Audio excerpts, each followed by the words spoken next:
Feel the waves cut through me, hypnotized by the sounds I'm breathing in. Hold tight, chemicals collide. Hold tight, hold tight, hold tight. Dripping lights paint the skies, all because of you. Dripping lights paint the skies, only you can make me move. You can make me move.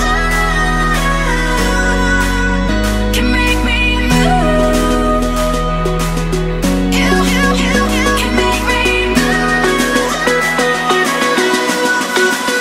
Can make me.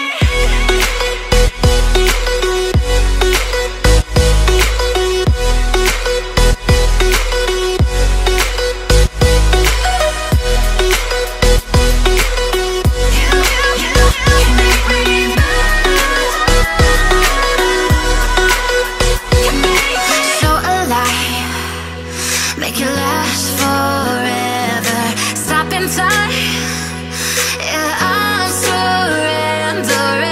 Hold tight, chemicals collide. Hold tight, hold tight, hold tight. Dripping lights paint the skies, all because of you. Dripping lights paint the sky.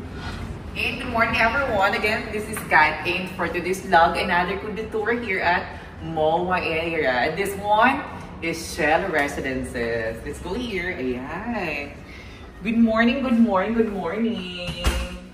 At sana lahat ng tao nagising ng maganda yung mood. And I would like to thank you so much kay Ma'am Sarah and of course kay Sir Noel and to her family, guys. Ayan, thank you so much guys for watching. And finally, the long wait is over because see, oh, tada! This one is done na. And of course, see you very soon, guys. Ayan, you can now enjoy your unit here at Shell Residences pa. Ayan, tapos na ma'am. Ayan, let's go here first at the kitchen area. For the kitchen area, guys, I'm very quick. For the kitchen area, guys, what I just decided to do the interior here is we do the laminated of the overhead cabinet, and it comes up with a guys, gold hawakan. This one is actually before, I think I'm not sure if what color of this one overhead cabinet before, but we do the laminated, guys. See, this one is white color na. And the good thing about it, the gold is very shala. Pag gold, guys, yung hawakan nyo, pang mayaman. And yung backsplash niya. Ito yung backsplash niya, guys. This one is a full backsplash. And, ano ba to? Mirror ba to? Backsplash mirror pala. And of course, Ma'am Sarah told me that she want kind of touch of green, touch of yellow, but for this one, of course, hindi ako naging decision. Sinunod ko si Mom. So, let's go here. Ayan. So, for this area is a kind of a bar area, guys. So, this one is a green color one. Then, you can just add, Mom, a bar high chair if you want. And I add something in here. I don't know how to call this one, but this one is a mirror but kind of dim to make the unit more para siyang seductive. Kasi alam mo naman sa bar, maraming pa doon, marami naghahanap. Charing.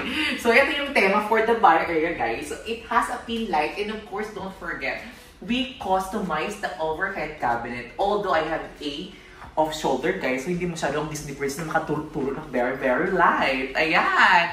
Kay Ma'am Sarah, ayan. And for this area, what I decided to have here is a dining table, guys. Ayan. Dining table, this one is a marble top. And see, one factor that I have decided to add, guys, here it's a wall panel, guys. Ayan. Then, you know what? I just think that, nasan ba ako dapat? Dito dapat ako. You know what?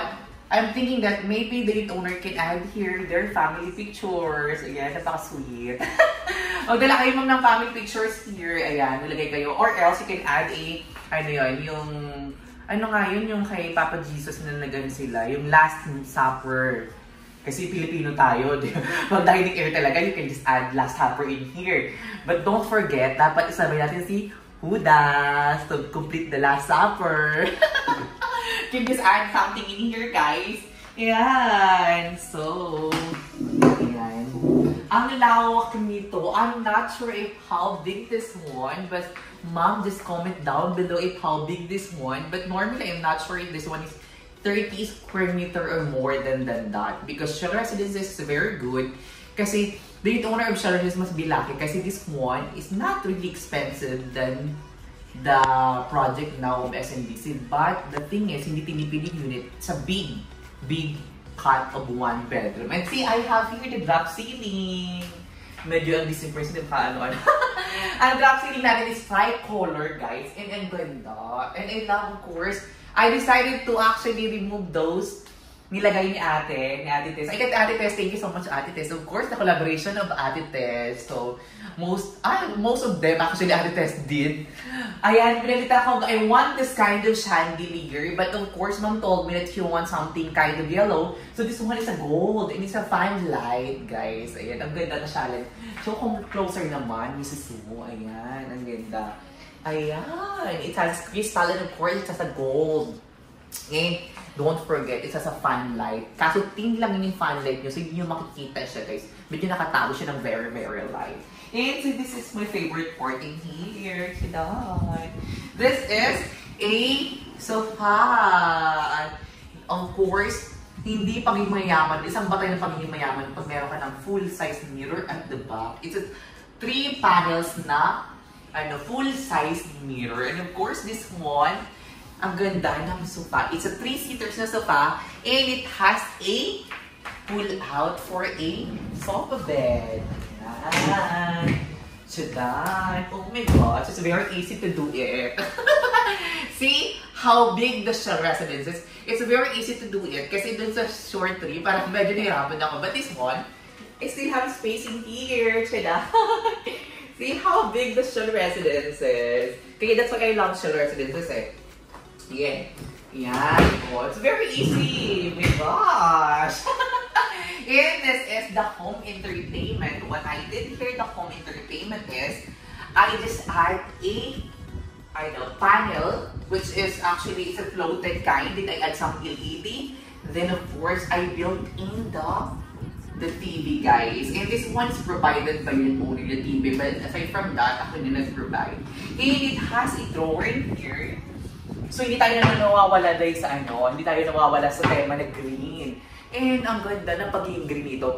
Magano kayo ng green na mga different color. Kasi yung sinabi na green talaga na green. Hindi dapat magandang green. Same as me. Ayan. Ayan, ang ganda dito, guys. Oh my gosh. And ito na yung bedroom area, guys. So, we decided to remove the partition. And in return, we provide this kind of partition, guys. This one is a tempered partition. Ayan, ang ganda pa. And ipakita mo nga dun sa taas, we actually covered at the top. So hindi na siya, before kasi ito is open, but now we decided to close that one. Then it has its own privacy, guys. Diba? Ayun pa. May privacy ka na. Pwede na kayo ulit gumawa ng another baby. Ayan. Damihan nyo para masaya. Sa mga bagong naman, sa mga bagong family, dapat damihan nyo yung baby para masaya naman. Kasi ngayon, in fairness, ngayon gusto na isa lang, dalawa kasi gusto nila good parenting. Pero it's a part of life. Let's go here. Ayan. This is the bedroom area. And we start with a king-size bed. And this one is king-size bed. Of course, sa yung mga bagong project, hindi ka kamalaga ng king-size bed. Dito lang talaga sa Shell Residence, may king-size bed. And we're planning to add a pull-out bed. But sadly, masisira yung kagandahan ng unit. So I decided to just have a here. Ano ba ito? Open. May siya, guys. May drawer siya at the at the bottom of the ano. Kasi hindi ko masyadong open. Naka-dress kasi ako. Basta meron siya guys ng drawer. So parang itapon yung ilalim. Meron siya nalagayan ng mga kung ano gusto niyo lagay, pera, dollar, or kung ano-ano, bahala na kayo. Matanda na kayo, alam niyo ng tama at mali. Ayan! For this area, it has also a drawer. Ito kaya ko to kasi hindi ko kailangan yumuko. Ayan. Ayan. And this one can be turned into chairs. So, ayan o. Perfect to. And, eto yung headboard niya, guys. And this actually, king size bed is customized. Then, yung headboard niya, lahat nito is laminated. Even the top. Oh, ayan o.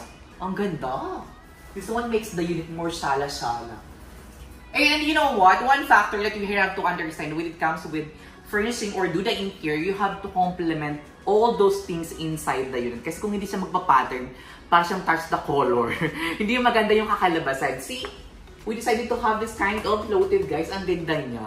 Nag-aano siya sa mga units, sa mga gamit. Nagko-complement siya. And of course, this is the vanity area, guys. Ayan, mga abubot nyo, ilagay nyo dyan. Tapos, alam nyo kung asan yung ano, saksakan. Nasa ilalim. O, yan. Baka hanapin naman ng owner. Sabi, asan mo yung ayan sa ilalim. Huwag magiging HB. And may mirror dito, guys. Oh, ang laki ng mirror niya, guys. And what I love the most about bedroom area is what we have here is a wardrobe cabinet. And this one is customized and this one is built-in wardrobe cabinet. And what makes this thing beautiful, it has a drawer in here. Imagine you have the wardrobe and you have the drawer inside the wardrobe. Ah, ang ganda. And it's all customized. And see, if you're gonna add some white color and you have the gold. Ayun, ang ganda ng gold. Kung nilagay kayo ng white, diba, nilagay kayo ng gold, ang ganda ng kakalabasan. Pang mayaman, I swear. Ayan. So, ayan. May drop ceiling din kami dito, guys. I decided to have also a drop ceiling. It's different from the other drop ceiling at the living area.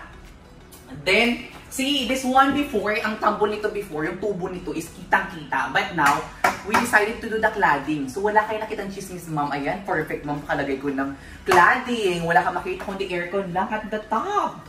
O, diba? Bongga. Then yung ilaw namin is a 5-way. Siyempre, super innovate na yung Disney Princess. So, 5-way na kami, hindi 3-way. Kasi nilabanan namin yung iba. 5-way na yan na ilaw. And I decided to remove those lights na nilagay ni ate. Kasi I wanted this kind of crown. Kasi ang ganda ng tingnan. Sa lawak tingnan ng unit. And of course, at my back, ayan. It's a total blackout blinds. O, diba? May blinds dito, guys. Pero yung ko nang i-open. I-open pa ba natin? Try natin for the public. Ayan. See? Ano ba to? Ba't parang ano siya? Very mild. Ayan. Kasi dahan-dahan lang pala. Ayan. It's sort of blackout na blinds, guys. Ayan. I-open ko ulit for the public. Para ma-entertain kayo. Ayan. And I love this place. You know what? The thing about here, ang lawak ng balcony and ang view ang ganda. Shadan, this one is Moa Globe. Oh my gosh, I love the view. And one factor is the balcony is a big. See, oh, how big this one? My God. Ayan. For this video, guys, for today's advice, ano bang ma-advise? Advice ko. Health as well. Ayan. Nasawa na ako sa bikay. Maging ano naman, demunyita. Ayan guys, and thank you so of course kay Ma'am Sarah and of course kay Sherry Noel. Thank you so much guys. And I hope may pasalubong kayo sa akin. Don't forget. And you're gonna check very quick inside. Naka-super init here the Pinas. This is the bedroom area with Disney Princess. Ayan, ang ganda. Pakita-kita yung taas. Ayan, ang ganda. Ayan. And I'm sure you know what, Mom told me before, nang hindi pa siya tapos, nagandahan din siya. Which is, we're saying, say kami ng taste ni mo. Kung mga maganda talaga, mag-Disney Princess ganyan, mag-sour, di ba? Yun mo. Ma'am, dandahanin yung pagkaganito, ma'am ha. Baka mamaya masira, kasi siya ito agad. Dandahanin, dapat slowly, but surely. Ayan, let's go to the living area. Oh, ang lawak ng living area, nakakamayaman. one factor na batay na paging mayaman, malawak dapat ang living area. Ayan. Pa? Ayan. Ang ganda, guys. And let's go to the other part, which is the toilet and bath. Let's go there. But maybe you can just off first because I put something there. At the toilet and bath. Ilagay ko yung mga tsaka mga electric fan. Ayan. Oh. Yung toilet and bath, guys, hindi masyadong maganda. Hindi masyadong pretty. Kasi doon yung nilagay namin yung mga tsaka electric fan na before. Very Filipino talaga. Pag may nakita kayong stand fan, talagang patunay na yung unit owner, guys, is Filipino. Well, anyways, you can remove, guys, all the electric fan there because we have now the fan light. And I hope you enjoy the rest of the day. And thank you so much, guys, for watching. And I do hope you're doing fine and anything naman will pass. So, if things now is better, enjoy the moment. If things now get worse, it will pass. So, yun lang. Bye! Thank you so much.